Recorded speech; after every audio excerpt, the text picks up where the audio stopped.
Hey, what is it guys, my name is Rick and welcome to a real quick Minecraft tutorial. Today I'm going to show you guys how to install Optifine for Minecraft.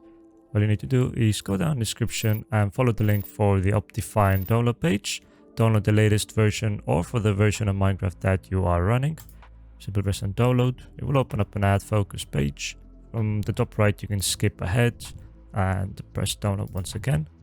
Now it should download a char executable file. Simply press save file or whatever button it shows up for you depending on which browser you're using.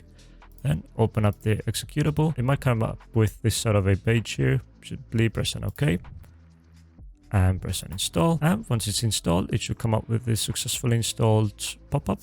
Press on OK, launch Minecraft, and from the top down menu on the left hand side you should find that Optifine is installed.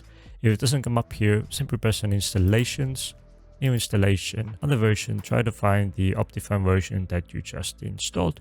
And that's it. Hopefully this tutorial was helpful for you. If it was, please click that like button down below as it helps me out a lot. If you have any questions or suggestions for the future videos or whatever, then leave those in the comment section down below. And as always, don't forget to subscribe.